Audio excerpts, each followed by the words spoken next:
Om Ajnanatimirandhasya Gnananjanashalakaya Chakshurmilitam Yena Tasmai Shri Gurave Namaha. Shri Shri Radha Damodhar Bhagwan ki Jai, Jagannath Baladev Subhadra Maharani ki Jai, Sitaram Lakshman Hanuman ki Jai, Shri Shri Gaur Nitai ki Jai, Lakshmi Nishingadev Bhagwan ki Jai, Giriraj Govardhan की जय, तुलसी महारानी की जय, जगत गुरु श्रीला प्रभुपाद की जय, अपने अपने गुरुदेव की जय, 16 जय पताका स्वामी गुरु महाराज की जय. Hare Krishna. My humble obeisances to all the devotees of ISKCON Soho. I'm so happy to be here today at your forum. I was there, I think, last year, physically there at your beautiful temple and had the beautiful darshan of the deities. The atmosphere there is so wonderful and the devotees are all the more wonderful. So I've been asked today to speak something about book distribution. Whatever I'm going to speak today is something that am I audible, right? I'm audible, okay. So whatever I'm going to speak today, of course, is not my realization. I will just share what I have heard from others because practically I haven't done much book distribution hands-on. I don't have an experience of doing it. I've done other services in the temple. I've done book distribution, but I haven't been like the A grader in book distribution. I'm just an ordinary person struggling, and so I don't know because how you will be taking my class today, because honestly I want to speak what I'm doing, but this is one line of seva which I'm not very expert in. I mean, especially because in India the women don't go much out on the streets and do book distribution or speak to some absolutely stranger and do any kind of book distribution. I've done book distribution in the temple. Somebody has to mute. Okay. Somebody has to mute the others.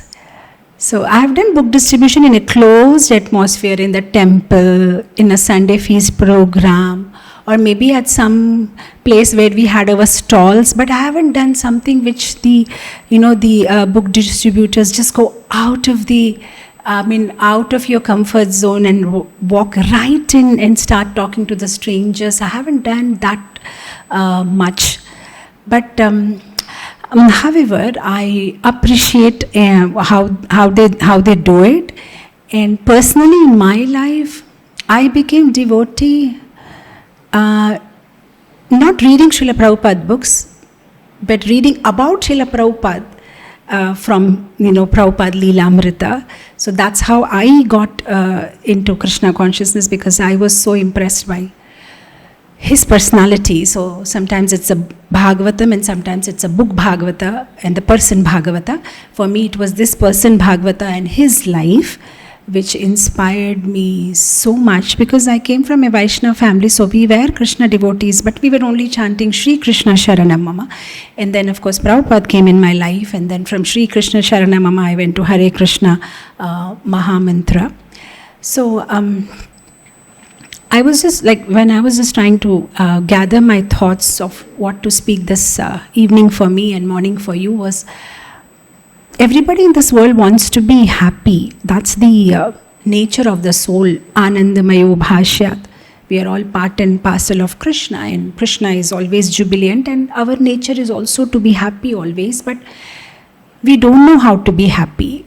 And the scriptures let us know or tell us how to be happy.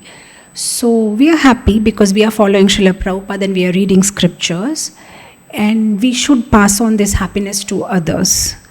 So we should share, because Prabhupada said in one line, if ISKCON has to be described, he said, chant Hare Krishna and preach Hare Krishna. That's all ISKCON is all about. So we shouldn't be selfish, and whatever this nectar of devotee association that we got, or whatever this nectar, this beautiful community that we got, we have to go out and share it with everybody in whatever way possible.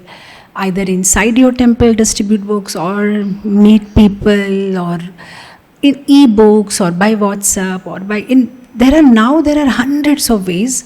I can imagine maybe 30-40 years back, the only way to reach out to people was to actually physically go and approach them. Otherwise, what is the way you connect to new people? And now, of course, there are so many ways that you can connect to people. But the essence is somehow connect to everybody out there in whatever way possible, and somehow try to get them connected back to Krishna.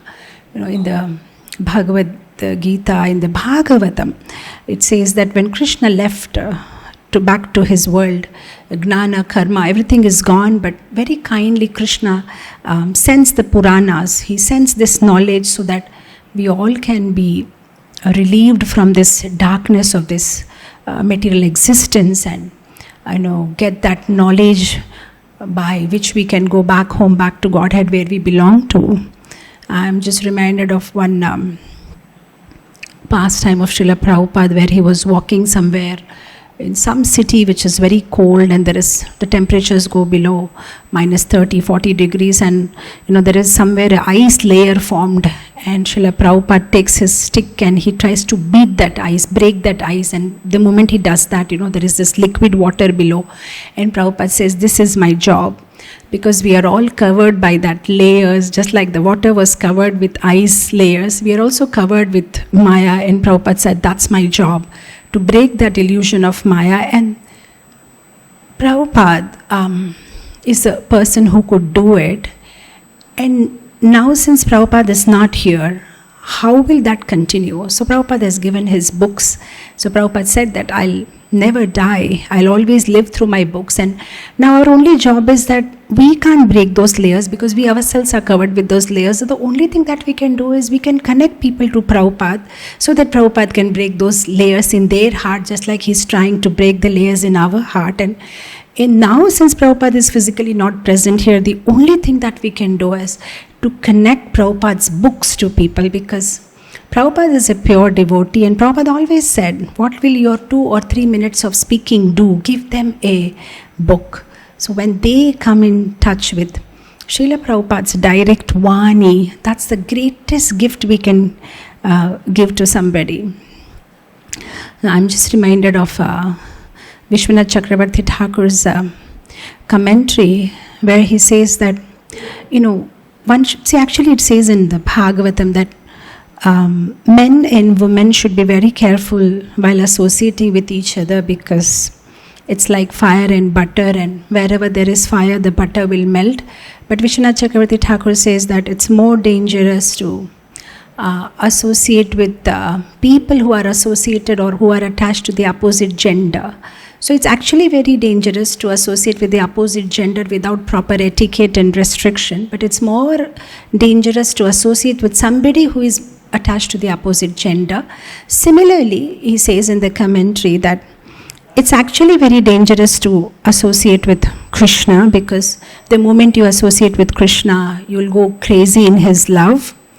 Rupa Goswami has told that in many of his Padyavali and bhajans, that how if somebody sees Krishna one time in the bank of Yamuna under that Kadamba tree, and they will go crazy for him, and they will leave their family members and relatives. So if you love your family members and relatives, don't see Krishna in that moonlit night. And then Vishwanath Chakravarti Thakur says, but the most dangerous is to associate with persons who love Krishna. So to associate with somebody who loves Krishna is the most dangerous thing to do, because association with Krishna himself is dangerous, but associating with devotee who loves Krishna, Bhagavad Sangi Sangasya, finished. They will immediately remove all your material desires, and they will purify you, and they'll take you back home, back to Godhead. So we know that Prabhupada is that Bhagavad Sangha Sangasya, that example is Prabhupada, that devotee is Prabhupada. Prabhupada is the most dangerous person in this entire world, because he loves Krishna. So if anybody comes in association with Prabhupada, finished. Their material life is finished. even if they want to continue their material life after this, is not possible. So now how do we give a chance to people to associate with this most dangerous person in the entire universe, that is Śrīla Prabhupāda? And that is possible only by his books.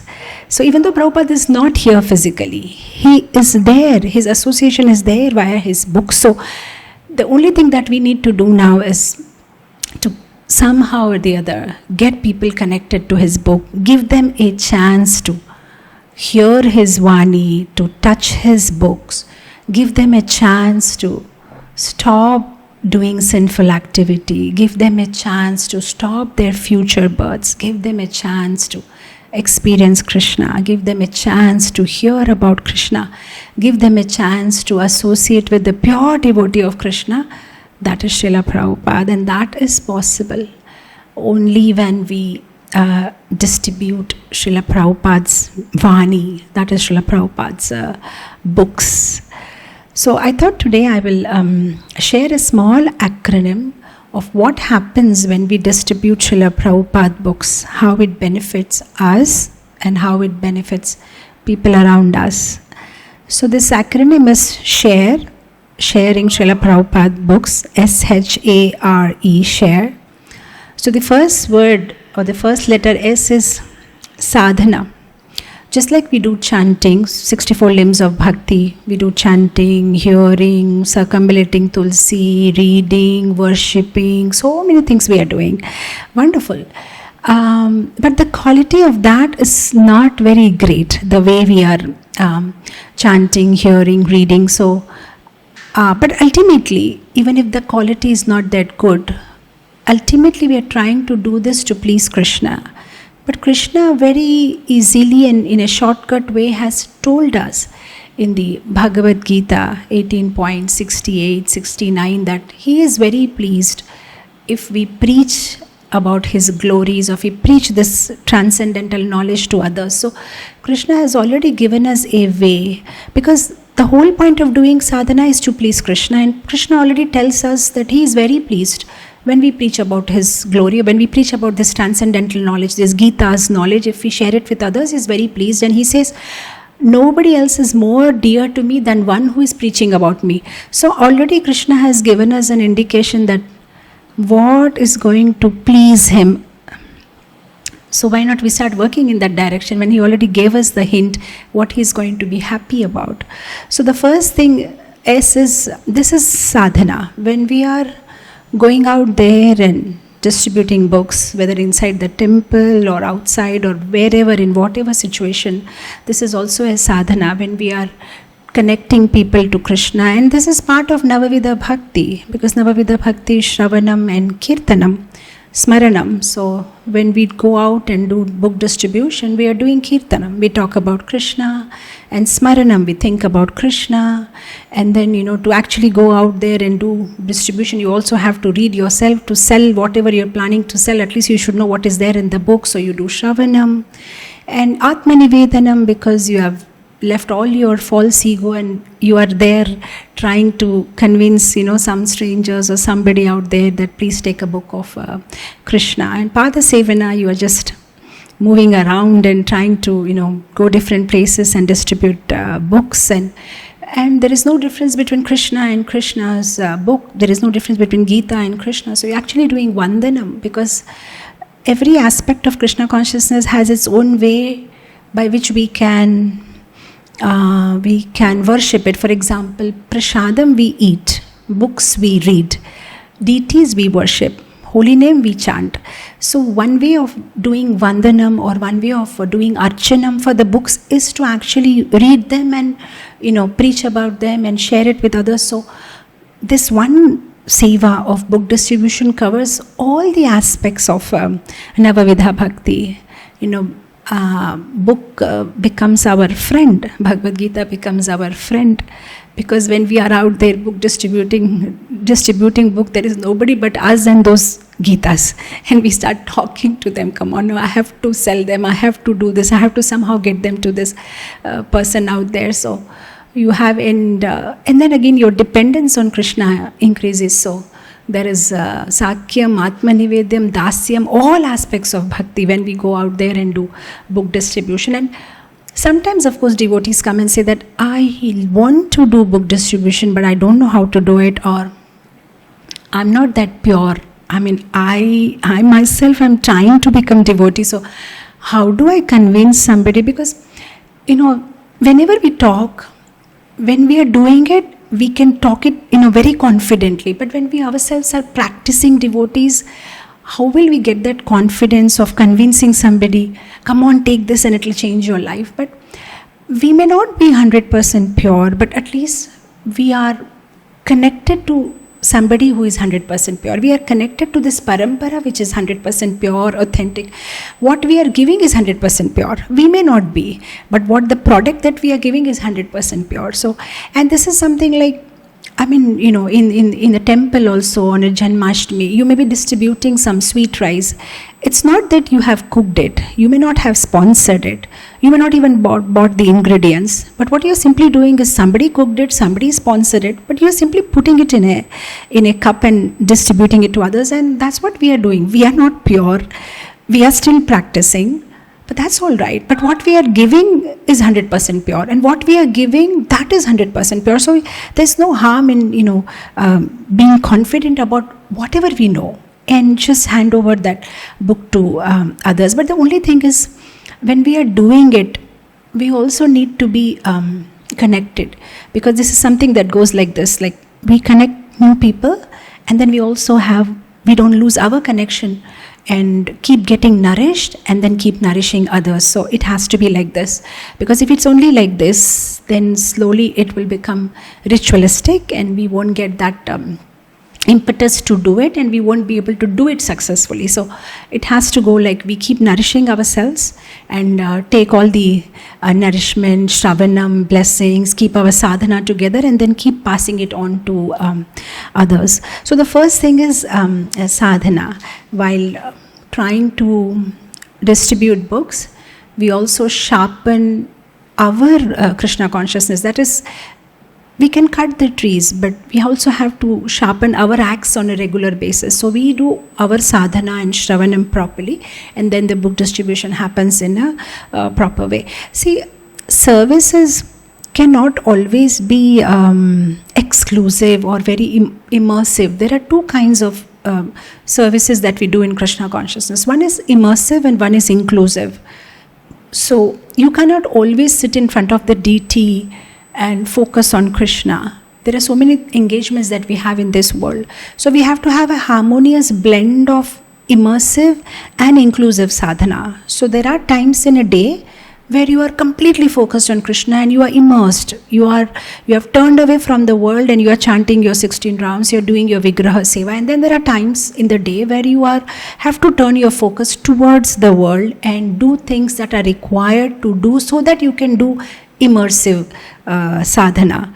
So, and there has to be a harmonious blend of it. So when you go around and do book distribution, you are doing an inclusive seva, where you are interacting with people who may not be devotees, and then you are somehow trying to bring them or connect them to Krishna, and both kind of services are required.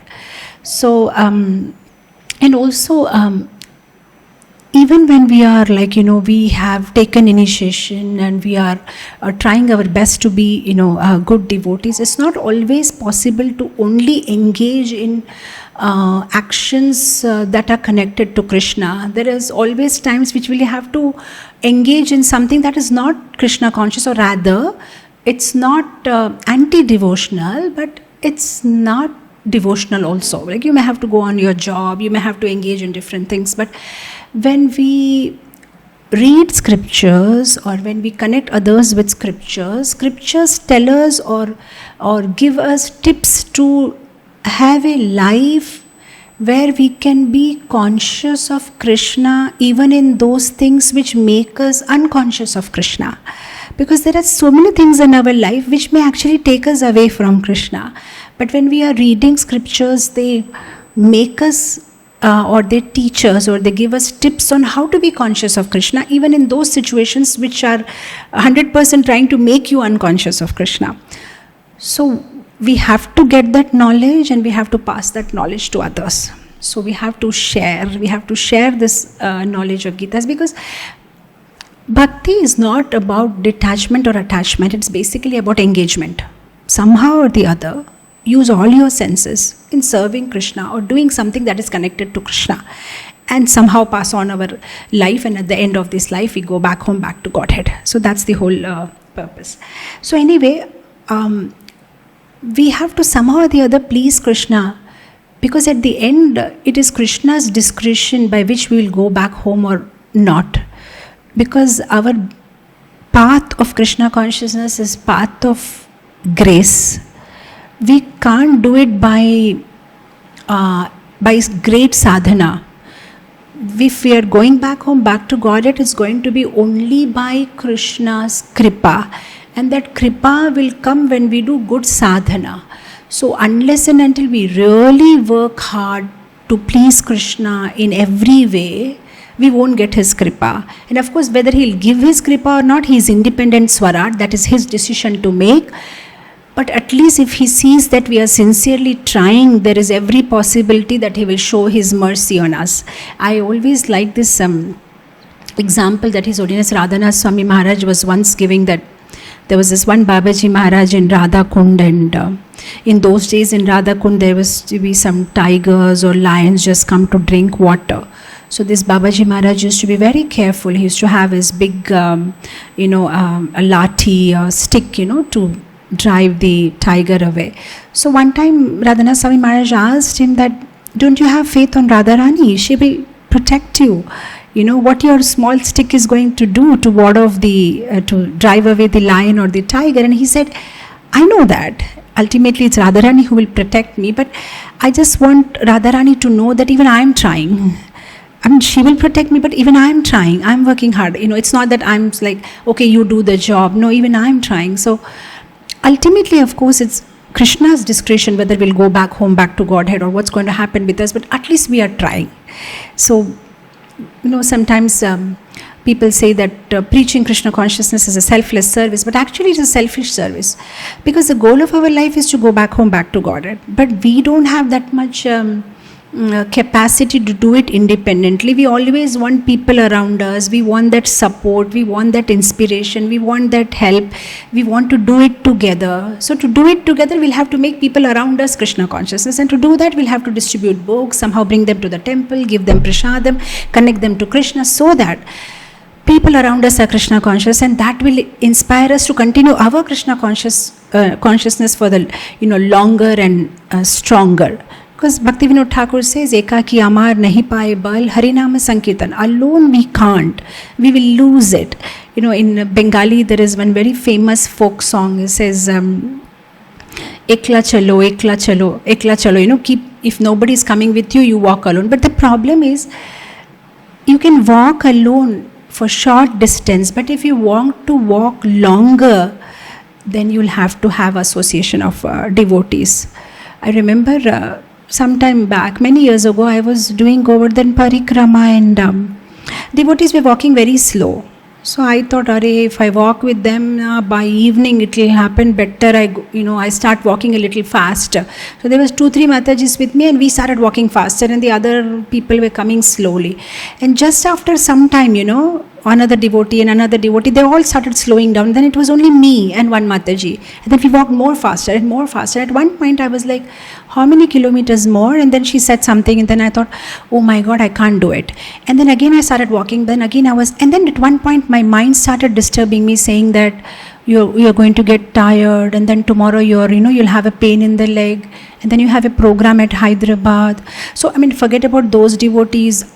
They will take rest after this Govardhan Parikrama. They'll happily in 2 days they go to Vizag and take rest. But where is the rest for you? You will fly to Hyderabad, from there this program, and then you will fly there. So, and anyway you come every year, and anyway it's not compulsory, and anyway it's not that you have to do Govardhan Parikrama, and anyway it's about heart. From heart you have that faith and love for Krishna. It doesn't have to be expressed physically by walking. And anyway, I don't have any such desire, or it's not that I have asked something, or anyway there are many ways to serve Krishna. Oh my God, such wicked and silly and so many arguments my mind gave me and convinced me that I don't have to do this Govardhan Parikrama. It's okay if I don't want to do. And anyway, Prabhupada said to Dhananjaya Prabhu in London, first health, then seva, then first health, then sadhana, then seva. I have to take care of my health. Oh my God, mind gave me 101 excuses not to do Govardhan Parikrama. So I stopped. I was just 5 kilometers away, and I told, it's okay to do in auto also, so it's all right. So we just got an auto, I sat, and then we finished up and I went back to the room. And then when in the evening, after that illusion of Maya's cover was gone, suddenly I started feeling guilty. Why did I do that? Everybody finished their Govardhan Parikrama so wonderfully. Even those who have come like first time, they don't know much about Krishna consciousness, they did it so ecstatically, chanting and all, and why didn't I do it? Then I realized, where did I make a mistake? I was just trying to contemplate, where did I make a mistake? Then I understood, where I made a mistake. I left the association of devotees. I was with them, even if they were slow, at least I was with them. And if I was with them, we were doing kirtan slowly, I would have somehow completed, even if it was slow. But because I left their association, I wanted to do it fast, and I thought I'm good at it, and Maya got me all alone, and she just took me away. So we need association of devotees. So it's not that we are so compassionate, I want to make everybody devotee. No, if we don't make them devotee, we won't be able to stay devotee for a long time, and at the end of our life we want to be surrounded by devotees. We want to see devotees around so that we don't lose our focus on Krishna. So it is a selfish service. We distribute books, somehow make everybody devotees, more and more happy devotees, bigger and larger community. That way we will remain steady and focused in Krishna consciousness. So yes, this is one thing, is S for sadhana. This is also one kind of a sadhana. This is seva. So we need to do the book distribution. The other point is H for humility. We are all actually carrying along with us a pus of false ego, which we don't realize because we keep blowing air to it, and people around us also keep blowing air. So we are very happy and cool. But when we actually go out for book distribution, the people in the outside world, they don't blow air on it, they pierce it, and it hurts. And suddenly we may think we are very humble. We may think, actually I'm such a nice person and I'm so nice to everybody, and I'm actually following Trinadapi Sunichena. But actually we haven't even tested whether we are following Trinadapi Sunichena or not, because we are always in the comfort zone, always among the devotees, and half of them think we are pure devotees and we think half of them are pure devotees. So it's just beautiful, and everybody is like, my humble obeisances, Dandavat Pranam, and things are so beautiful in the comfort zone. But when we actually go out there and deal with strangers, we can understand whether am I actually Trinadapi Sunichena or not, because it's easy to talk about those chemicals in theory, but we actually go into the lab, you can understand whether the yellow color actually comes out or not in the test tube. You can actually test it. Similarly, we may think we are so wonderful because nobody has scratched us at the wrong place, so we are fine. But when we actually go out of our comfort zone and talk to people, meet and try to do something, and then we really understand that how much patience we have, how much humility we have, how much determination do I have. Do I do it for 2 days and the third day I'm like, I think it's enough of book distribution, I think I'm already done with it. So how much patience we have, how humble can we be in provocating situations. So H for humility. When we do book distribution, lot of good qualities that we are aspiring for, Titikshava, Karunika, Sadhu Bhushana, Sadhava, all that qualities. I'm not saying that if you start doing book distribution tomorrow you will become Titikshava, Karunika. No, you will realize that all those qualities are which stage in my life. Are they in a stage where I appreciate those qualities?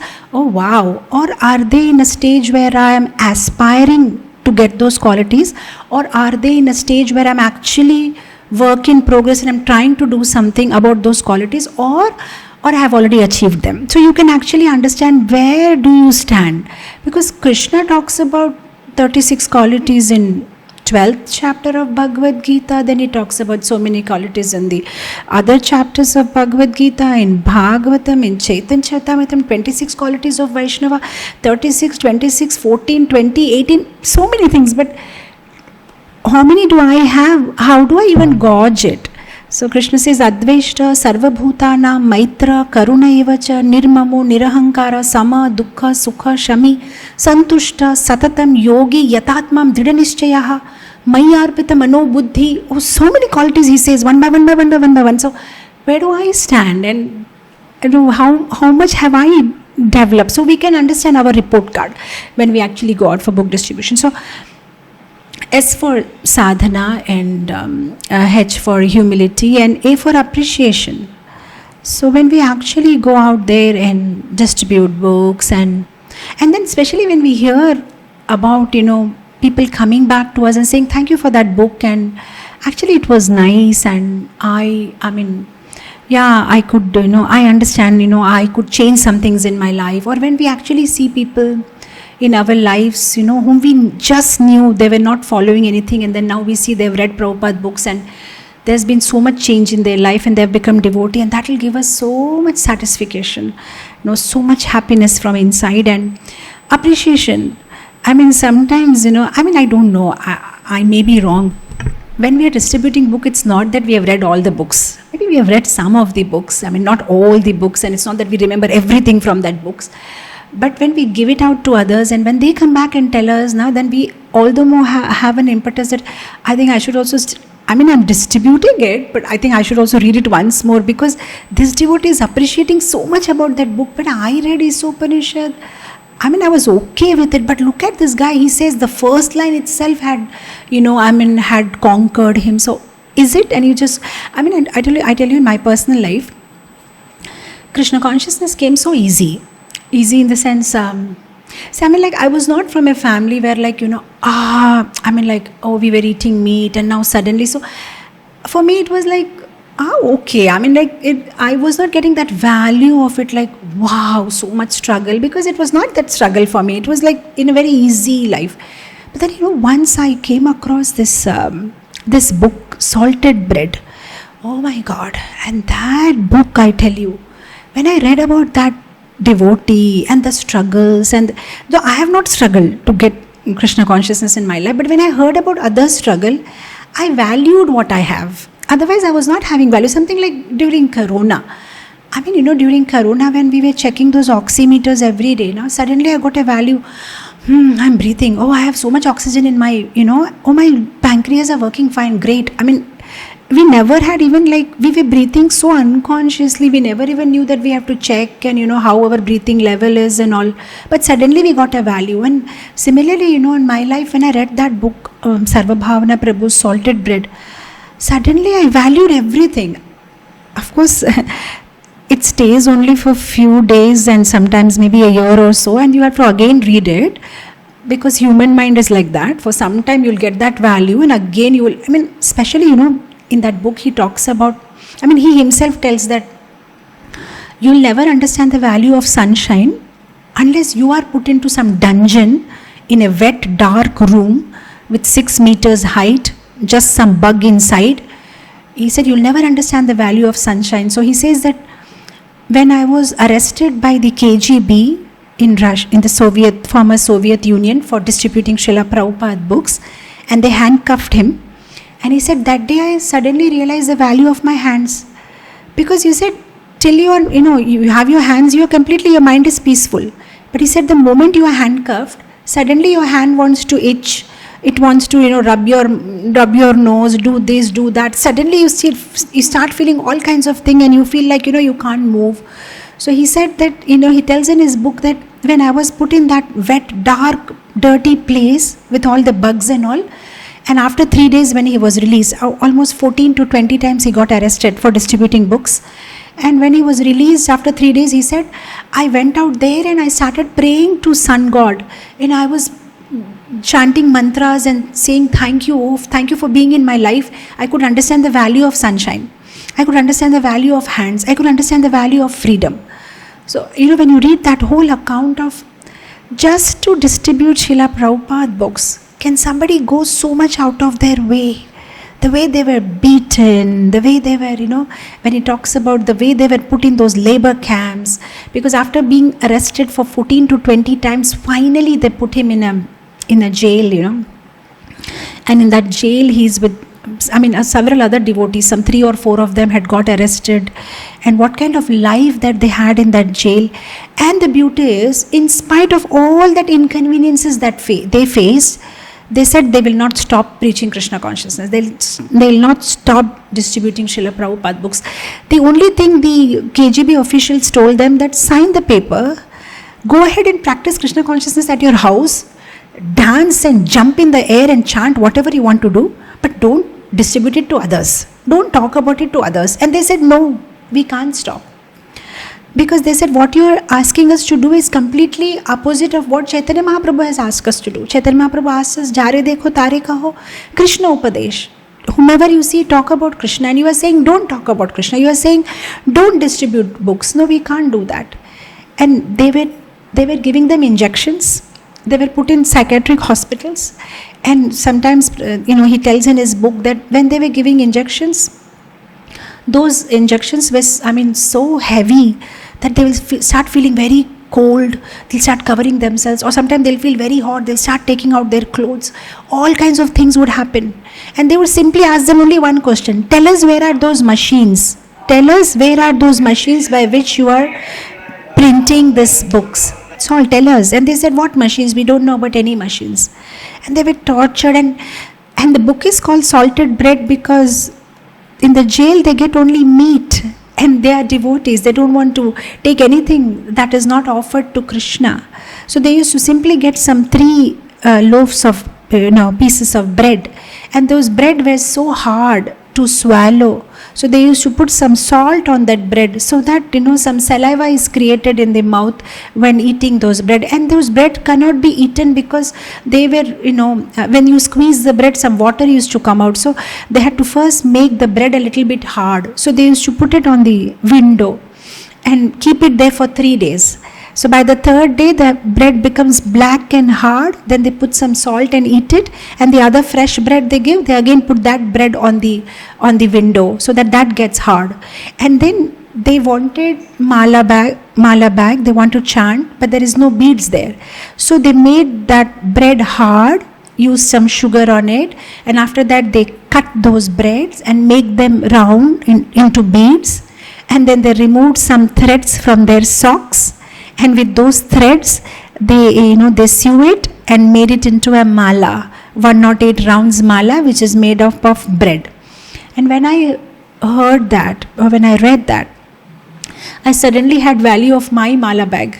Oh, my mala, I have mala, and imagine we are not that inspired to chant, and here is somebody in that situation makes a mala out of bread and chants. There is no mala bag.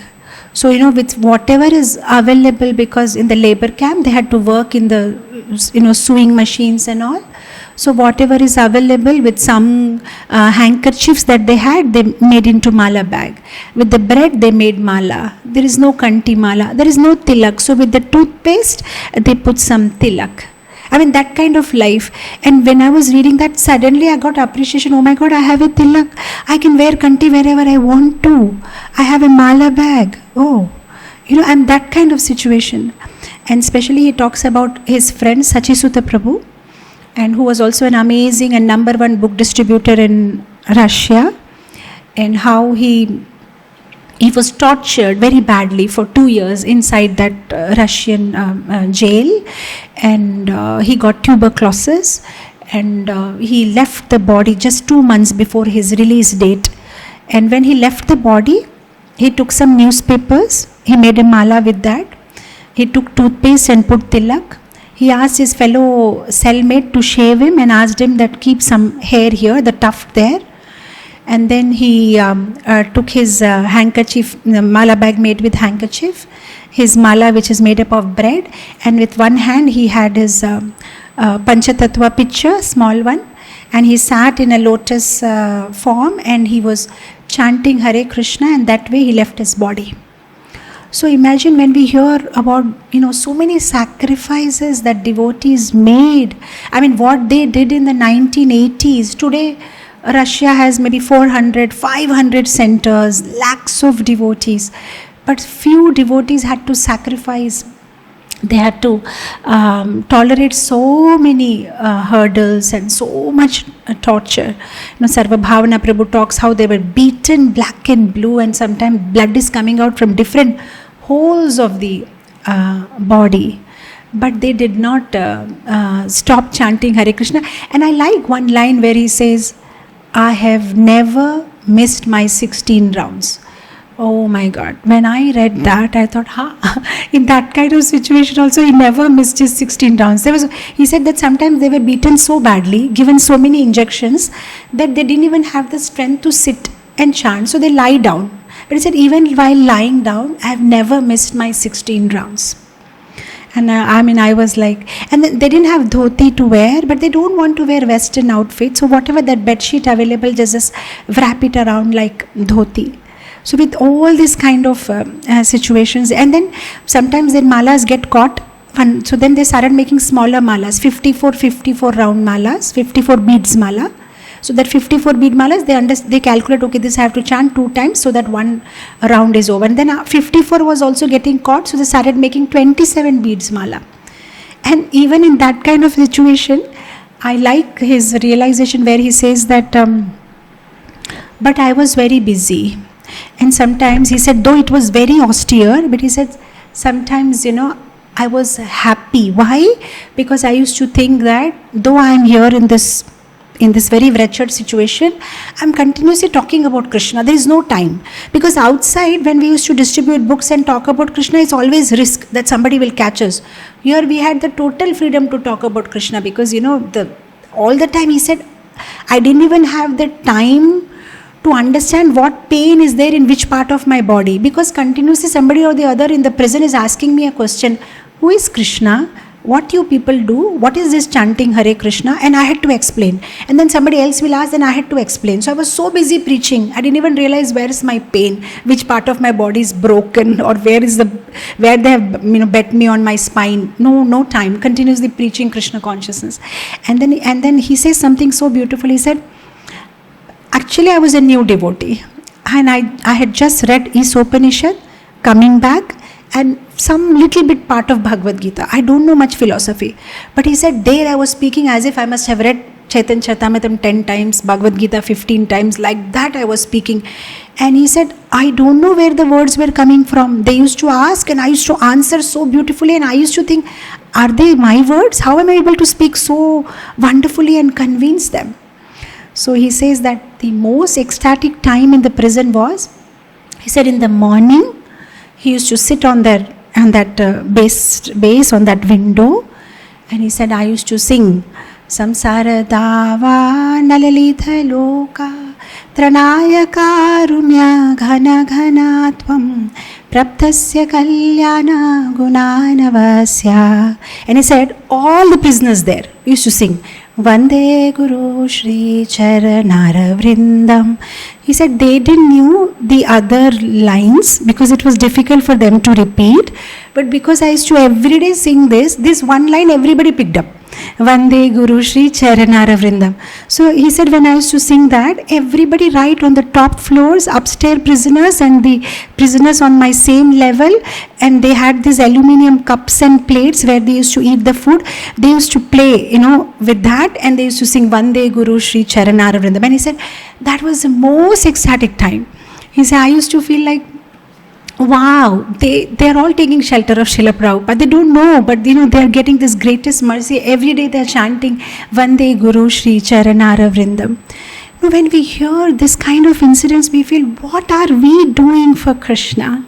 What are we doing? We are so comfortable, so happy in our comfort space, and here are devotees who have sacrificed, and how much Krishna must be pleased with them. How much they have sacrificed. They already got Krishna consciousness. They could have happily be at their house, put on the air conditions, sit on the sofa and chant Hare Krishna and go on annual trips to Vrindavan. But they took that, that extra step, that austerity, just to spread this Krishna consciousness to others, and their sacrifice has brought now lakhs of jīvas into Krishna consciousness in Russia. Even Ananta Shakti Prabhu, Ananta Shanti Prabhu, the first person whom Śrīla Prabhupāda gave initiation, just one single person. Prabhupada goes in 1971 to Russia, Moscow, and in 4 days, he's the only guy, they get, and Prabhupada, Shyamsundar Prabhu brings him and they preach to him, and Prabhupada teaches him to cook, and he just spreads Krishna consciousness, and he was tortured so many times in psychiatric hospitals. They're given injections and given electrical shocks, just that forget Krishna. And they said, we cannot forget Krishna. They were so loyal and sincere to Śrīla Prabhupada. No, we want to distribute Prabhupada books. And Prabhuji was explaining that how there is no printing press. So, and they are not expert in that. So somehow they used to, underground, in a basement, very hidingly print those books, maybe take some Xerox, print them, a small machine, and then bind them with their own hands, stitch them, glue them, paste it. And he said, to make those books, he said, sometimes days together, we haven't gone out, just morning to evening, only prasadam break, morning to evening, keep on making those books. So our hands used to bleed. And after all the hard work, when we are ready with those books, suddenly a KGB officer will knock the door, walk in, take away all our books, finished, gone. And he said, we used to cry, with so much hard work, we made those books and they're gone. And he said that one of the devotees, Sachisuta Prabhu, was very smart, and he used to hide some books inside the piano, that in case if the KGBs suddenly come up, then they used to hide the books in piano, at least 30-40 books, something will be saved after all the hard work they did. So imagine, look at our lives. We don't have to do any such thing. We're neither gluing them, neither pasting them, neither binding them, nothing we are doing. The temple authorities are telling us, here is the books, Prabhu, can you distribute it to somebody? And very comfortably, we just have to take them and distribute it. Either by phone, WhatsApp, by our Facebook accounts, or go personally, or make phone calls. Just give this knowledge. We haven't even had to go through all these things that the devotees have gone through in the initial days to bring this Krishna consciousness to everybody. And then, and one incident which inspired me a lot was, he said that these KGB people, when they confiscated the books, they were thinking, these people are fidayan, what you call them, why are they so crazy about it? 100 times we are warning them, we are putting them in the jail. Still they are going on printing this book. So what is there in this book? So they wanted to read it. So one of the KGB officer, he took 2-3 books home. Said, I will read it in the evening before sleeping, or in the night. I'll just read and go through what is there in the books. So he had these 3-4 books in his house. Somehow his son, the KGB officer's son, he read one of the books of Śrīla Prabhupāda, and he became a devotee, and in future he became the temple president of one of the temples in Russia. So now, this KGB officer was like, whom should I curse, whether the devotees or me? Because I only brought that book in my house. Just I wanted to know what is there in this book, and his son became a devotee and preaching Krishna consciousness full time. Of course, after that, in the 1989, everything got, all that kind of tortures stopped, and then devotees took the first flight to India, and all those Russian devotees, but they had to go through so much torture, so many hassles, but, and I remember this one incident particularly in that book, where Sarva Bhavana Prabhu says that I just had 2 photographs, because you see, when you get inside the prison, they'll take away everything from you, right? They'll thoroughly check you, and they'll not allow any of your belongings inside. So everything is there, gone. But there were these 2 photos, thin photo of Panchatattva and his Guru Maharaj. So he was praying to Krishna, please, they should not find out, because that were there in his coat pocket, and they did not find it out. So he could actually get those photos inside in the prison. And now every day he used to look at Panchatattva and chant and all that. So the other prisoner to whom he was preaching, because they didn't stop preaching in the prison, they were making everybody devotees inside the prison. So there was one other prisoner, he got very attached to Panchatattva. So when sometimes they used to just move them from one cell to another, one place to another, so that they cannot, they should not preach, right, and make others devotees. So when they were shifting him, so this prisoner, he asked that, since you are going, can you give me that Panchatattva picture? And Sarvabhauma Prabhu said, no, I cannot. That's my only, he says that day I realized that value of that one picture. I mean, we can just walk into the gift shop and buy 1,000 pictures of Panchatattva. Maybe we can have our whole house with those pictures. We can have in cell phones or laptops. But imagine those days in the 80s, that one single picture was his only connection to Krishna. Among all this dead, dark, wet prison, inside the prison only there was this commode, bathroom and, for the toilet and all, which was open. There was no gate and there was 37 people in that same room. So every 10-15 minutes somebody is there passing stool and urine and it smells. And I mean, all kind of situation. You go to the dining hall, there is meat being cooked. In all that, the only connection that he was like having that Panchatattva picture, and somebody was asking him that, can you give it? And he was a little bit reluctant. And the another Prabhuji, Advaita Acharya Prabhu, who was there in the next cell, said, Sarva Bhavana, give it to him. He said that you have Krishna in your heart and somebody here is asking you Krishna, give him, And he was so reluctant to part with it. When we hear all this, we understand, oh my God, people in this world want Krishna. Are we giving? Are we ready to give? We have become so selfish and so comfortable in our own life and so happy and cozy. We're not even thinking that people, the jīvas here, they've been taken, I mean all of us jīvas have taken birth so many millions of times, and very rarely will somebody get that privilege or opportunity to know about Krishna, to hear about Krishna. And imagine Krishna is so kind and the Guru Parampara is so kind that they're ready to make us an instrument in doing that, in connecting the soul to Krishna. But are we taking that opportunity? Are we utilizing that opportunity? Or we are just cozy and comfortable in our own cocoon? So we get appreciation when we hear how these books have made so much impact in people's lives. This Prabhuji was sharing that how Sarvabhavana Prabhu, he himself was a drug addict. In the 1982, he was in the army. In the army, somebody told him that because though that place was like the temperature was minus 45 degrees, very cold. So somebody in the army told him that this mantra is very nice. If you chant, when it is hot, you will feel cold. When it is cold, you will feel hot. You will be saved from your, from the school climate. And he didn't bother about, whether it is a Hindu mantra or a spiritual mantra. He thought whatever works to get rid of the cold. And he tried it. Okay, I will chant Hare Krishna. That's all. That's the only connection. First time he got introduced to Harinam. And after that, when he was finished his army and when he came to meet one of his friends who both were doing drugs together, his friend said, I have stopped drugs. So really, how did you do that? He said, oh, I've met these Hare Krishnas, come and see them. He said, I don't want to see them. I don't want to stop taking drugs. I'm happy doing it. He said, no, just one time you come to the temple. So they brought him to the temple.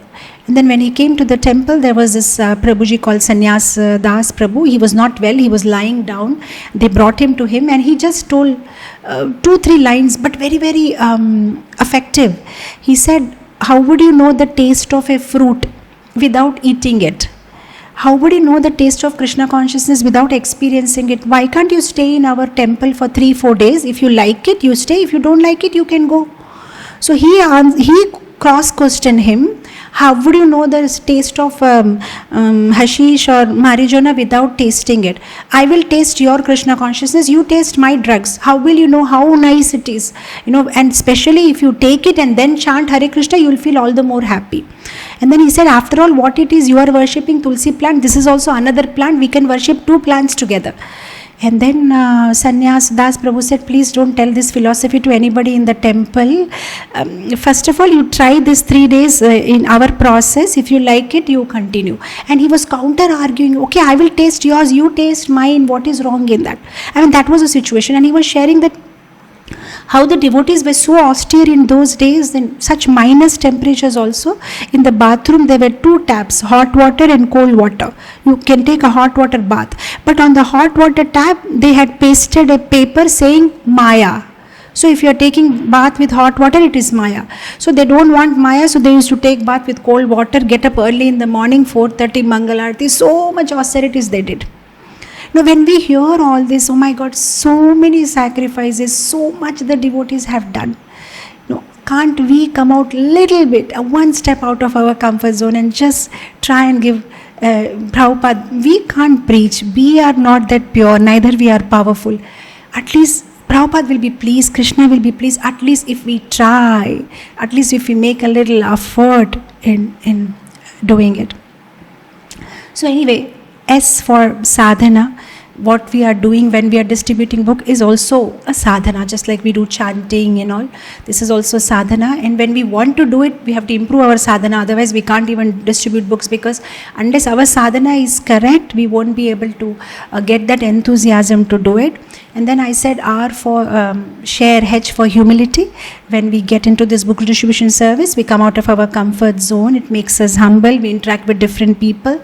And then I said about appreciation, when we hear about others and their realizations and how they got benefited in front of our eyes, when we see how their lives are changing, and then we also get all the more appreciation. Just like when we hear about Sarva Bhavana Prabhu, the next time you see your mala bag, the next time you won't be worried that is my mala bag matching with my sari. You won't be worried about that. At least I have a mala bag, I have a bead, I have a kanti, I can chant Krishna's name, and nobody's going to beat me black and blue just because I chanted Krishna's name.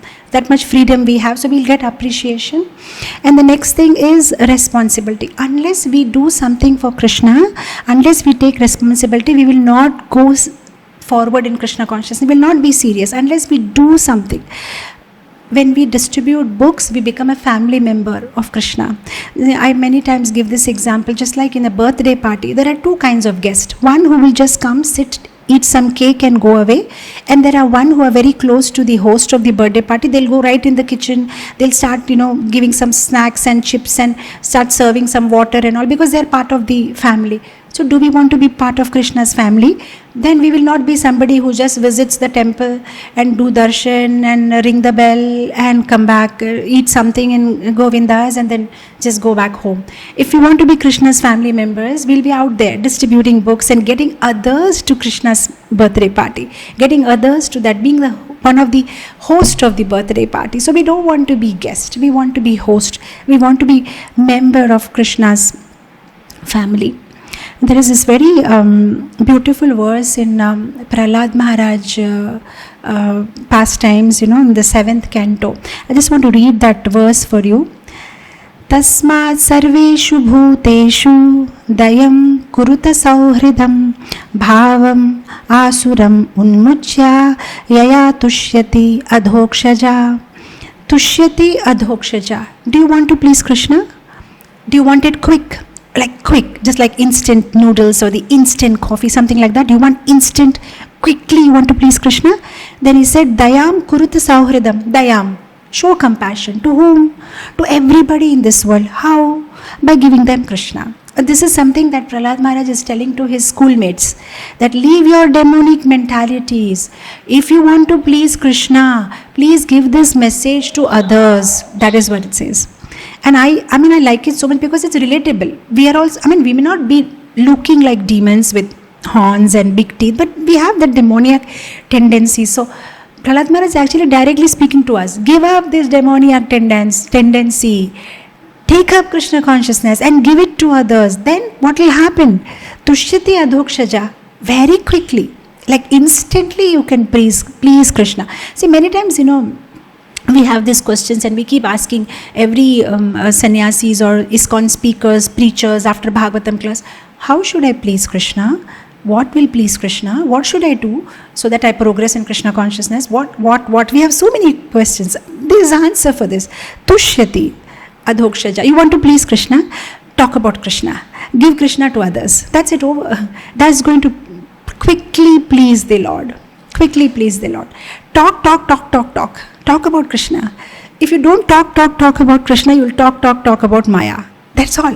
Because the tendency is there to talk. Now it's your choice. What do you want to talk about? If you start distributing books, you will start talking about Krishna because there's no other way around. You're selling Krishna. You have to talk about Krishna because you're selling him. You're selling Krishna's book. So, we are not that, like Śrīla Prabhupāda. But at least I just want to share one, I don't know, I think I'm going over time. I just want to share you one particular day in Prabhupada's life. If you read it from S.H.A.R.E Prabhu's diary, just one day from Prabhupada's life. He finishes a program at 11 o'clock. He sleeps in between 11 to 11:30. 11:30 he gets up, and then up to 3 o'clock he does translation. From 3 to 4 he has a massage. 4 o'clock he takes bath and reaches the airport, and then he takes a flight to Colombo, and from there he takes a flight to Singapore. They had to stay for long hours in the airport because of some technical slack, and then from there he flies to Sydney or Melbourne, and there he gives the arrival address. And then he goes and takes bath, and then gives a long lecture which goes on up to 11 o'clock. Then again from 11 to 11:30 he sleeps. Again 11:30 he starts translation. And then after all these 36 hours of flight, he's again up, after translation, taking bath. In the morning, 6 o'clock, he's ready for going on a morning walk. So he goes and wakes up his secretary, who is like, what? He's like, as if, am I dreaming, or really Prabhupada is up and walking? You come for a morning walk. So Prabhupada, I cannot come.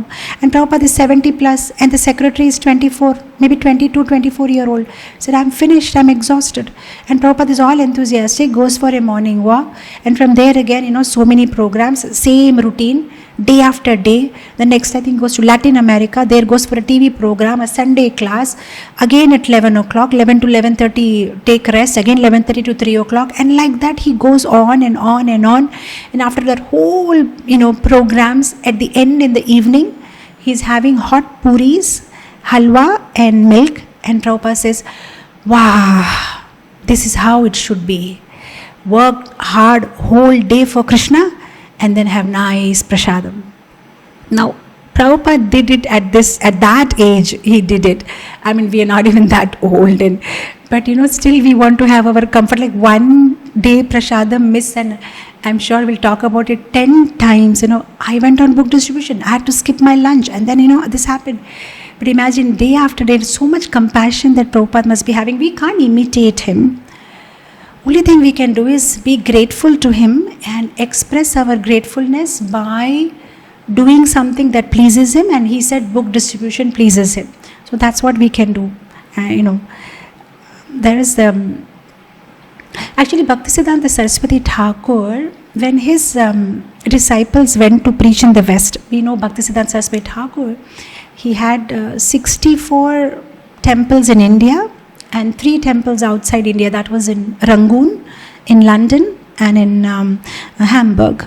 And when his disciples went for preaching to the West, he gave them 3 instructions. And these 3 instructions are, what is the purpose for book distribution? What is the purpose of our outreach programs?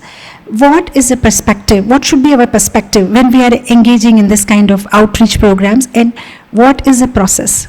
3 things, very beautifully, in nutshell, that explains our whole attitude, or what should be our attitude towards outreach program. The first thing he says, actually, I'll read it for you, the exact one. The only purpose of the most merciful persons is to transform the degraded taste of people. I said, what is the purpose? Why are we distributing books? Why are we preaching Krishna consciousness? What do we want to achieve by that? He simply says the most merciful person. That is, see, the word most merciful persons is used for those who preach Krishna consciousness. So we see that in the Gopi Geet. The gopis say, right? Tava kathamritam tapta jivanam kavibhiriditam kalmasapaham shravanamangalam shrimadatam bhuvi grinanti ye bhurida jana. Gopi say bhurida jana. The one who talks about Krishna are very merciful people, very magnanimous, because they are talking about Krishna. They are doing the greatest welfare. I mean, somebody can give clothes, somebody can give money, somebody can give water, somebody can give food, somebody can do kanyadan. But to talk about Krishna is the greatest charity, when you're giving Krishna, access to Krishna to somebody, because now there will be no more need of money, water, kanyadan, food and clothes, because it's all over. We'll go back home, back to God. So that's why they're called Bhurida Jana. They're so magnanimous. So here Bhaktisiddhanta Saraswati Thakur says, these magnanimous people, these merciful people, what is the purpose behind outreach? They simply want to transform the degraded taste of the people. We are all degraded. Our taste is degraded. We are always like a pendulum from sattva, rajas, tamas, jumping here and there with all kinds of lower tendencies and lower taste. So what happens? What is the purpose of this outreach? We cannot take away somebody's taste. We can only transform the taste. So when we give them Krishna consciousness, when we give them these books, then their lower taste gets transformed to higher taste. That's all we are trying to do. Because everybody has something bad in them, and then everybody has something good. We have to give up the bad, but we cannot give up the bad without the help of the good. So what we are simply doing is just transforming. For example, let's say somebody has a taste in music. Oh, I like to hear music. So we just have to transform it by increasing or expanding the ambit of bhakti. Okay, you like music, fine. Then you hear this music, which will connect you to Krishna. You like rock style. Okay, we have a rock band also in ISKCON. Okay, you hear like this. So we just expand the ambit of bhakti and give them that taste of Krishna. So that they can transform their lower taste and get the higher taste. And that's all is the purpose of this. Because we cannot make anybody devotee. That's not possible. We have to forget about. We can only do is give them that taste. So that Prabhupada says, once we give them that taste, now their journey will begin. Because they got the taste. Now they'll not enjoy this lower taste. Now the pursuit will begin. Where is ISKCON temple? So the moment you give them book, they'll open it. Then they will get that taste. Wow, this is so beautiful. And then they'll start looking. Where is the address? Where is the local temple? What are the timings? Now it's over. Our man, now we go to the next person. Their journey has begun. Now because they got the taste, now they will pursue it. They will long for it. And then, their spiritual journey will start. So he said, that's the only purpose of our outreach. Give people a chance to feel Krishna, a chance to experience Krishna, a chance to touch Krishna, a chance to hear about Krishna. Just one chance. That's all we are doing. Give them a chance. Give them a chance. So this is what he said is the purpose. And then he said something, I'll tell you what, in the second part, I'll try to make it a little bit more shorter. So that's the purpose. And second thing he said, these are Bhaktisiddhanta Saraswati Thakur words, I'm just repeating. And he said, what should be our perspective? He said, the pure devotee sees that everyone is a spiritual master and therefore the pure devotee is Jagat Guru. Now this is something like what? So pure devotee sees everybody as a spiritual master and that is why he is Jagat Guru. Yes, because what a pure devotee's perspective towards people around him is, he has the maturity to take everybody around him as a part and parcel of Krishna, messenger of Krishna. He'll be able to take situation, people, everything as a plan of Krishna. Like you see in Prabhupada's case, Prabhupada, when he was distributing those Back to Godhead magazines, people were throwing it. So once a postman said, Swamiji, these magazines people are throwing away. Why can't you write books? Books people will not throw. They'll keep. Magazine they will throw. And Prabhupada took it as a message from Krishna. And then he said, yeah, that's correct. I should start writing books. So, the perspective when we are into this service is to see everybody as a messenger of Krishna. Touch everybody as a, and for that we require a lot of maturity. Only that person can become a Jagat Guru, Bhaktisiddhanta Saraswati Thakur says. And he was giving these instructions to his disciples who were supposed to go and preach in the West. He said, just remember, purpose is to transform their taste, give them the higher taste. And how you have to perceive it, or what should be your perspective, to look at everybody as like Prabhupada even said, like to his disciples, that they are all being sent by my Guru Maharaj, so to help me out. So there is no question of taking credit, ego, nothing. The perspective is that everybody is a spiritual master. Everybody is a part and parcel and messenger of Krishna. So, that, and then in the third part is the process. And what should be the process? Bhaktisiddhanta Saraswati Thakur made a strong statement. He said, without shedding hundreds of gallons of blood, you will never be able to make people understand the truth, the absolute truth. You cannot. You have to have that patience, you have to have that determination, you have to have that sacrifice. Unless you are ready to do that, you cannot make people understand about Krishna consciousness. So imagine how much patience a devotee has to have, and not to get disappointed frequently. I tried but it didn't work out, I did it but it's not working, but nobody is taking, it's Kali Yuga anyway, who will be interested? No, keep on trying and keep on trying. Be kind, be sensitive, be patient, be determined, and depend on Krishna. So that is one thing, I just love these 3 instructions, because whenever we indulge in outreach program, this should be the purpose, this should be the perspective of dealing with people, and this should be the process. Patience. We have to give up our judgmental attitudes. We have to give up our, the way we, announce, label people. He's like this, he's like that. No, just be patient. Everybody is a spiritual master. Everybody is like, the ripe mango and the raw mango. Everybody is Vaishnava in making. Just the time is separating them. So give them that chance. And be patient, be nice, be sensitive, be kind. I was one funny statement, the other day me and my son were discussing. He said, we are always, people in ISKCON are always counting, comparing and counting how much congregation you have, how many families you are connecting, how many books you distributed, how many temples you have, what is your outreach, what is this.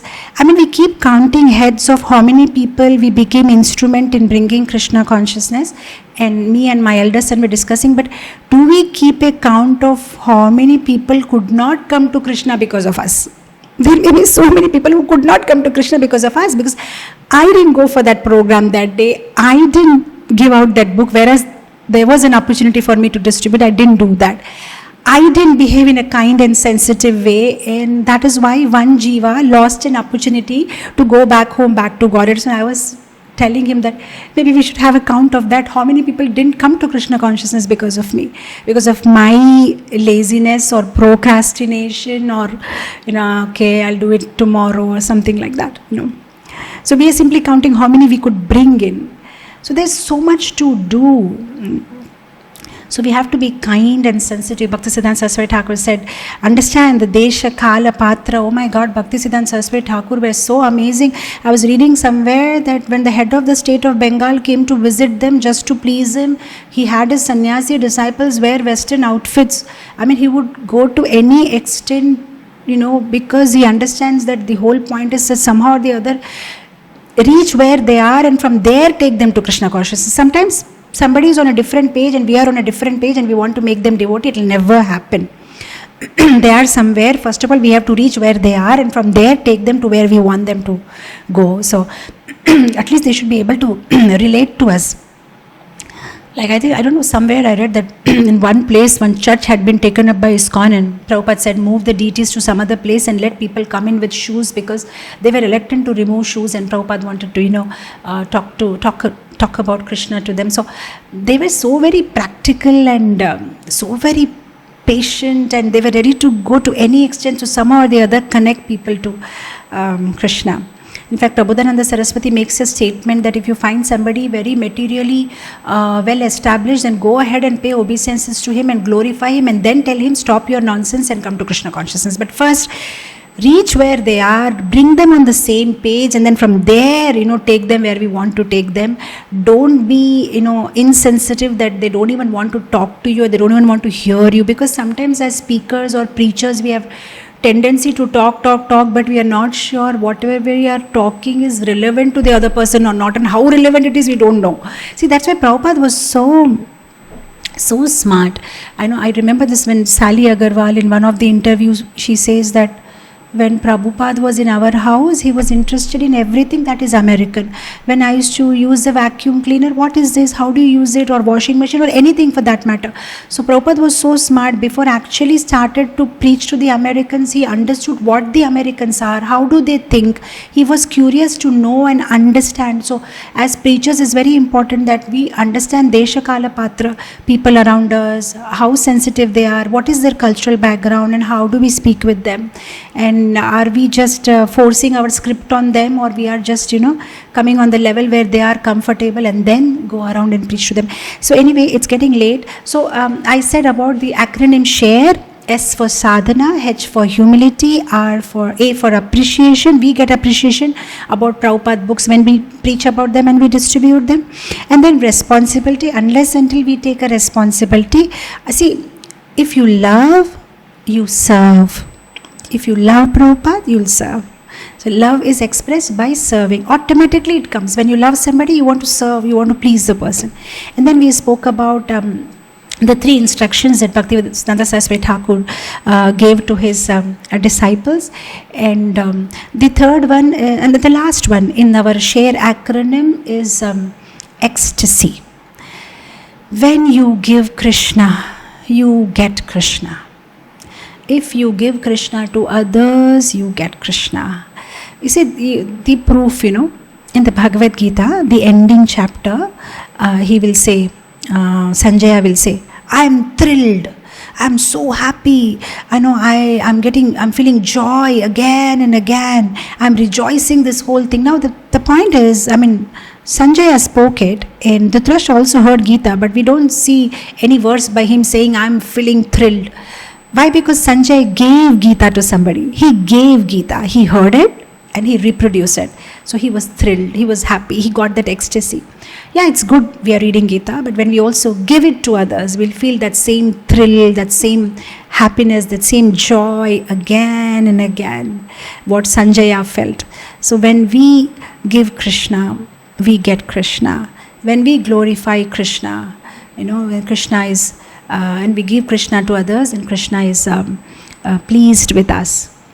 So, with this last example, I like to close here. I remember as a young girl, in India, in marriages, when they get married or something, the guests come in.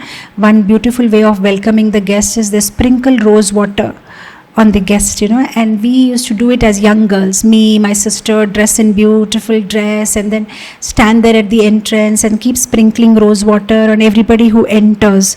And I remember when we kept sprinkling, at the end of it, we used to smell of rose, because we've been sprinkling for 2 hours now, on the guest.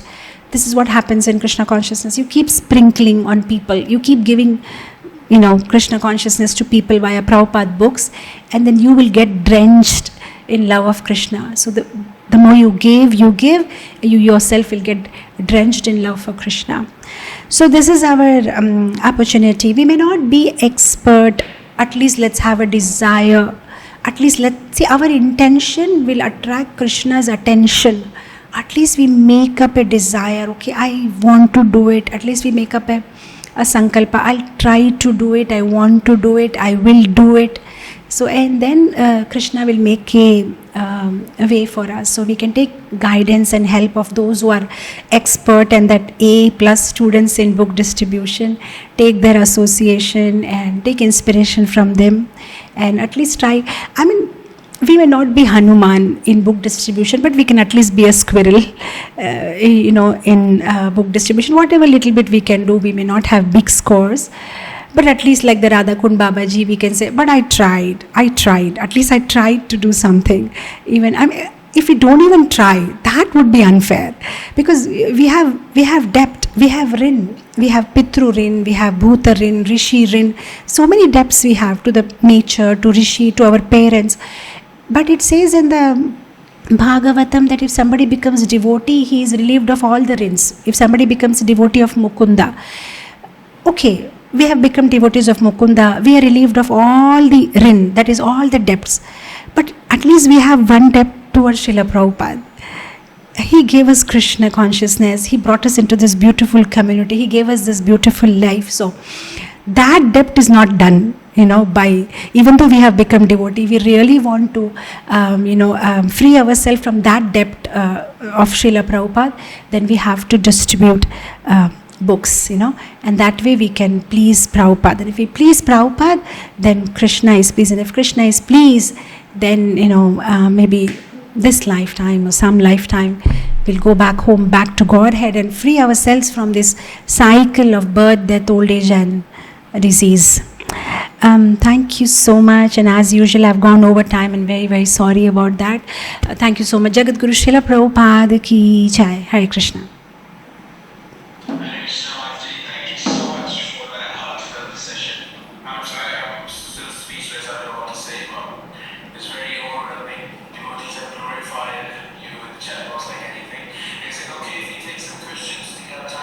Yes, it's so absolutely okay. Okay.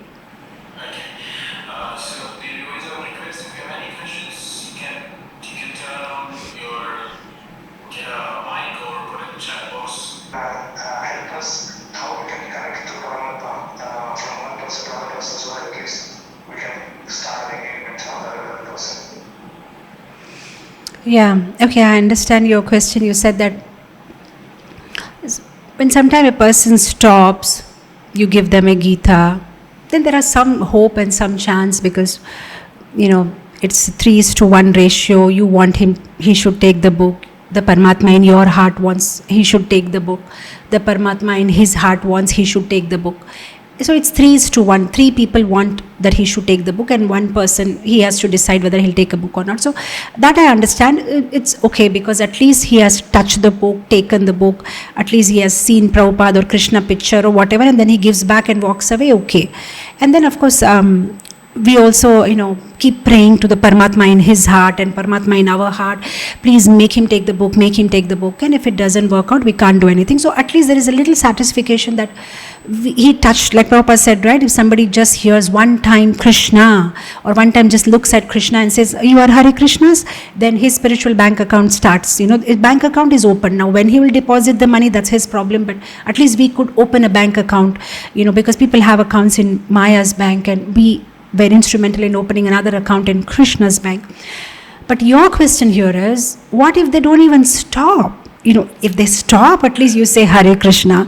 But if they don't even stop, you just like Prabhu, Prabhu, and then they just walk right past you. So where does that, keep us? Like, what am I contributing, or what way I'm contributing if I'm not able to even stop a person? Because people are so busy in their life. So my take on that, if I was in your situation at that time, what I would do is that every time I'm trying to stop somebody and the person just walks away, I'll just keep the person in my prayers. That's it. That's one. Of course, there are two things. That one is on the level of prayer and one is on the practical level. Practical level, I would start thinking about what can I do to get people's attention. Like, I don't know, out there in London, what would be the way to attract people's attention? I'm sure you'll come out with something creative which can make people stop and watch you, or if there is some kind of a presentation or dance or some guitar or some music or some kind of a game or some kind of a free gift, or I don't know what all. That is a practical part of it. But like all said and done, on the prayerful level of it, I said is that we just keep them in our prayers, So whoever it is, you just chant one time Hare Krishna, Krishna Krishna, Hare Hare, Hare Rama, Rama Rama, Hare Hare. And I just dedicated to this person because I couldn't even stop him, and he lost the opportunity. He's almost there, getting a chance to touch Śrīla Prabhupāda book, and he didn't even touch it and he left. So it's so sad that, so much Purva Janma karma must be accumulated that he is not even getting that chance to touch Śrīla Prabhupāda books. He's just walking right past it. So we can just like Janak Maharaj did. One time that he chanted, I'm not saying we are on the level of Janak. It's not a comparison. I'm just giving an example. Like how Janak Maharaj did when the people in Narakaloka asked him that stay back because you are so pious. The breeze that touches your body, when it touches us, we are feeling relief at least temporarily from this pain. Then Janak Maharaj said, I'll stay back in Naraka. Then Yamaraj said, you can't stay back in Naraka. Then he said, how do I relieve all these people? Then Yamaraj said that one time early in the morning you had chanted Ram, and that so beautifully you had chanted. If you give the fruit of that chanting, all the people in Naraka can go back home, back to God. So Janaka Maharaj gave it. So similarly, we are not that pure like Janaka Maharaj that our Hare Krishna chanting can send somebody back home, back to God. And we are still struggling here. But what we can do is, we can dedicate this one mantra for him.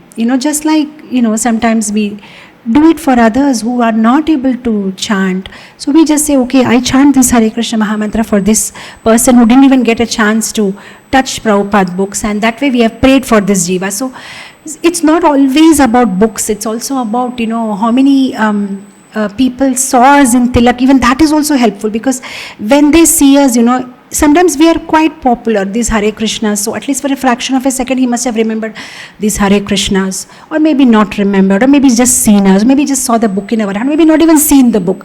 But at least we can pray. Out of millions of people out there in London, at least this particular soul, you prayed for him. That is also a great privilege. You prayed for him, keeping him in mind. Okay, I'm praying for this soul and dedicating this one mantra for him. May Krishna give him opportunity next time again. And meanwhile, the practical part of it, we have to come out with some creative ways. I don't know, I was just contemplating this morning that Bhaktisiddhanta Saraswati Thakur was so very practical, because in those days people were very amused about technology, about science. So when he had these dioramas, 50% of the dioramas were connected to science and technology, and 50% dioramas was connected to spirituality, means something about Krishna consciousness. So that way he brought people in, and by the way, while watching those dioramas, they were watching Krishna concerned, Krishna centered dioramas also. The same thing we see with Śrīla Prabhupāda. The hippies were very much attracted to just dance on the road and do something which is very funny, or something that is not accepted in the society. And Prabhupada made sure that he had Ratha Yatra, where these people could dance on the road, and now they were escorted by the police. So whatever that lower tendency was, he converted them into a higher tendency. So they were so practical. So yeah, one way is, yes, we pray, and one way practically we'll have to find out some kind of a solutions of how to make sure that the people stop, or something that we can do which will make them amused, and they will stop and look at us, or maybe have fancy stalls or something of very interest which will drive their curiosity, that what are these people trying to do. I don't know, maybe sometime dressing in a different way, or trying to grab their attention. So that practicality we have to work out according to the desha, kala, samaya, paristhiti and whatever. But yes, we can pray for them, and that way how many people reject our books, that many times we have remembered Krishna. So along with the book score, we can also keep the score of how many times we could remember Krishna. Okay, this many times I remembered Krishna. Oh Krishna, just pray to Krishna. I just hope it makes sense. Yeah.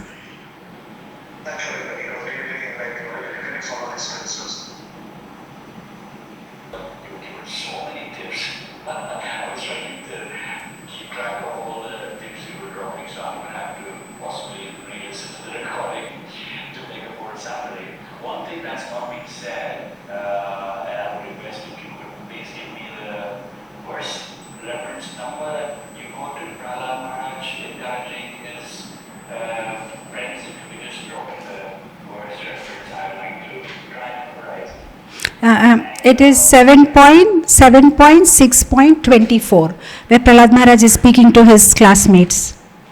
Thank you so much, Bhakti. And then, of course, I remember, I just wanted to mostly profusely say thank you to you. I remember you were with us a few years ago, and the time was on the Ratha Yatra, and I very clearly remember after an exhausting bus trip, we landed at the Hyde Park, and one of the first things you said to me was, can I have a few books to distribute? And I was like, why can't you just take rest? I don't know if you remember or not, but it was very, very inspiring. That in spite of all that you do, you also want to, as you said, just all pay our debt back to Śrīla Prabhupāda. So many wonderful things you said today really make sense. And I could go on, and I won't take much time, but very, very inspiring. Thank you so much for all your time, effort, and totally appreciate it. Hopefully, see you next year. We're planning that retreat with you. So thank you once again. Thank you. Thank you, Mother, for your insights. Mataji said that she's not a book distributor, and what if she was a book distributor? I was just getting this inspiration to, I just want to jump out of my window and go out and distribute books. We got another question from Mataji. Krishna Mataji, thank you so much for the inspiring class, Mataji. Just a question. Yesterday, as Srila Prabhu said, we all had the Sankirtan festival yesterday, so we went for the book distribution. So I was about to start, so a couple, they did not stop. They didn't even look at me. They just passed two steps, and there was another devotee Mataji was standing there.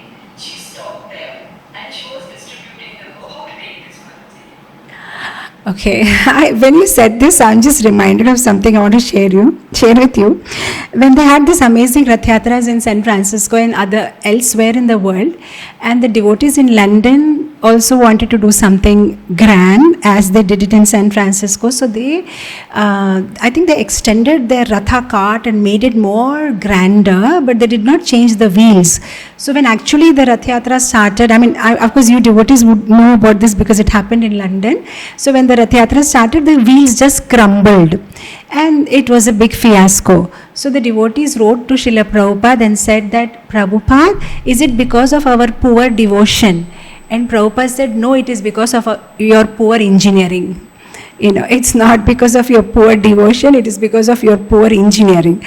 And, sometimes, I don't know, in ISKCON, everything we take it like, if I gave a class today and, I couldn't be impressive and next Sunday nobody turned out, it looks like I am not pure devotee, and when this devotee is giving class, then things are happening. Why? For everything we start gauging it or measuring it with our devotion or dedication or purity, or actually it's good because one way it keeps us humble and we'll try to improve, but sometimes it's just practical reasons and it's not because of somebody else is a purer devotee than us. So, we'll always have to gauge things on two levels. Otherwise, we will simply become like, and I'll tell you, mind will make us lazy by this kind of impressions. Like I tell you, see, in ISKCON, somebody is good in singing, somebody is good in cooking, somebody is good in book distribution, somebody is good in making temple, but our mind is very good in making us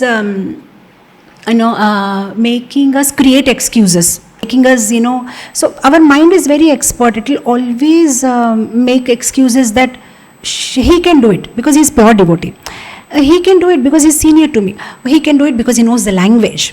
He can do it because, the mind is very expert, in doing that. So we shouldn't allow our mind to make us feel like that, because if we feel like that, there are every chance of procrastinating or feeling less inspired, and also that will lead us to nahi hota hai mujhse, I can't do it, so let them do it, or I won't be able to do it. No, so we have to actually dig and find out practical reasons why it happened. Like when I tried, it didn't happen. When she tried, it happened. So no problem. Now what I'll do is I'll stand next to her and I will see what is her way of approaching people. Maybe sometimes just the right word. I don't know where I was. Many years ago, it was in the year 1998, we were distributing books in Miami University. And there was one Prabhuji standing next to me, and whenever he was talking, people were stopping. And I couldn't. Then I understood that probably because of the Indian look, and then I was wearing sari, and he was a Westerner, so he had this, way of saying hi or something like that. The way he used to say, people used to immediately stop, and the way I say like Hare Krishna, and was not working out. Then I understood that no, I think I need to change my approach. Like I just have to, maybe I can't do hi like him because he has his own way of saying hi or something. But then I was just trying to see what can I do better to stop people. So sometimes, it's good meditation to always think that, people are doing better than us because they're better devotees, but always that kind of meditation will give our mind excuses for not doing better. So we have to keep it sometimes in the parking and think about practical ways also, that why could she stop and why didn't I stop? So start analyzing everything right from the dressing. Was her dressing different, which would make people relate, or her style of approaching, her body language, maybe her facial expression, or maybe like, sometimes we become too grave, or sometimes we become too friendly. I have understood one thing in the West, people don't like too friendly people. I'm not generalizing a blanket statement for everybody West, but in some places I did have that experience, because I generally have that habit to have this big, half-mile smile, and I've seen sometimes people don't like it, when you smile completely at the strangers and they feel something really wrong with you. So I understood that some places you don't smile like that. They prefer that you be grave. So is it like that? So start analyzing all that.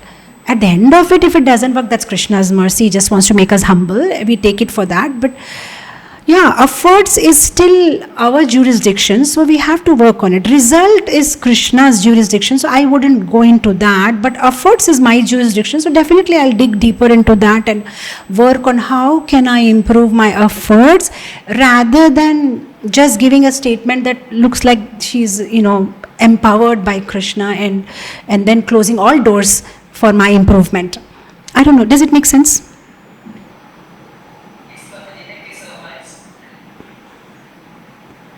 Thank you so much, Mataji. Thank you so much, Nitaisevini Mataji, for your amazing session.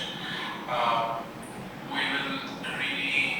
really honored to have you, and we'd love to have you again, physically in London as well, and on Zoom session as well. We are planning to do this every month now. We're just trying to announce it to everybody as well. So I really thank you for taking out your time for us.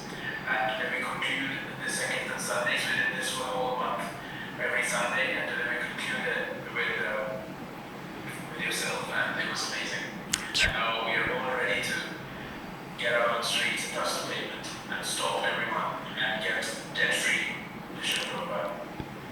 Hare Krishna. Jai Jagadguru Śrīla Prabhupāda ki Jai. Hare Krishna. Thank you so much, dear devotees, and please keep me in your prayers. Hare Krishna.